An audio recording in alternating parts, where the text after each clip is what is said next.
Assalamualaikum warahmatullahi wabarakatuh. Perkenalkan, nama saya Didian Saputra. Di sini saya ingin menganalisis salah satu kasus dari 5 kasus yang telah diberikan oleh Ustadz Ridwan. Di sini saya ingin menganalisis kasus kelima. Saya izin membacakan kasusnya secara singkat. Jadi, di sebuah desa kecil yang dikenal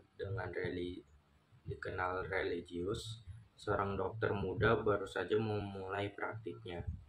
Niatnya mulia, ingin membantu orang-orang lewat pengobatan modern yang ilmiah dan terbukti. Tapi ternyata kenyataannya tidak semudah itu. Banyak pasiennya, termasuk seorang ibu muda, justru menolak pengobatan seperti vaksin atau terapi medis. Alasannya karena mereka percaya kesembuhan datang dari Tuhan, bukan dari jarum suntik atau resep dokter. Nah, disinilah sang dokter mulai bingung. Di satu sisi, ia ingin menjalankan tugas dan ilmunya dengan baik, tapi di sisi lain, ia juga harus menghormati keyakinan dan cara hidup pasien-pasiennya. Lalu, pertanyaannya, bagaimana cara menjembatani dua hal ini antara ilmu kedokteran dan kepercayaan agama?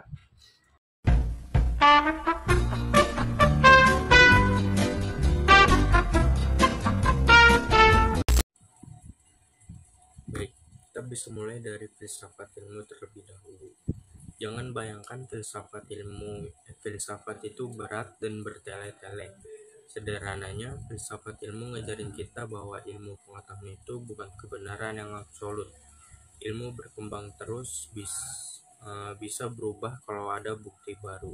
Jadi, kalau dokter berpikir ini benar karena ilmiah, filsafat akan bilang benar, tapi tetap harus terbuka dengan konteks dan nilai-nilai yang ada di masyarakat. Artinya, meskipun pengobatan modern punya dasar ilmiah yang kuat, tetap saja penerapannya nggak bisa asal masuk tanpa lihat latar belakang pasien.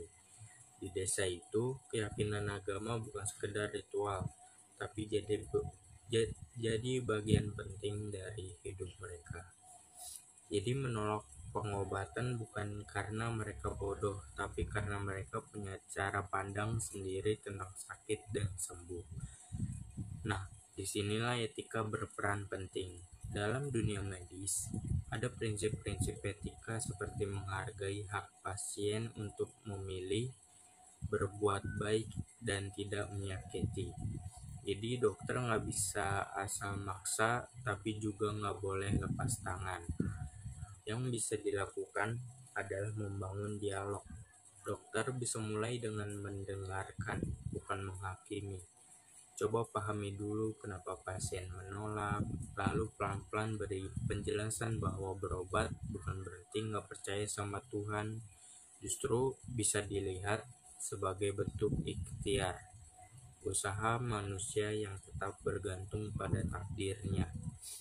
Bayangkan kalau sang dokter bilang, "Bu, doa itu penting, dan saya juga percaya Tuhan yang menyembuhkan.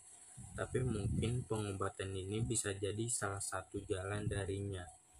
Dengan pendekatan seperti ini, pasien bisa merasa dihargai, bukan dipaksa, dan dari situ kepercayaan mulai. Jadi antara ilmu dan iman gak harus bertengkar. Filsafat ilmu ngajarin kita untuk rendah hati sebagai ilmuwan, dan etika ngajarin kita untuk tetap manusiawi dalam mengambil keputusan. Keduanya bisa saling mengisi, saling menghormati. Akhirnya tantangan seperti ini justru jadi kesempatan untuk tumbuh bagi sang dokter, bagi pasien, dan bagi masyarakat. Karena di titik temu antara ilmu dan keyakinan, kita nggak cuma bicara soal kesembuhan fisik, tapi juga tentang saling percaya dan saling memahami. Sekian dari saya, kurang lebihnya mohon maaf. Wassalamualaikum warahmatullahi wabarakatuh.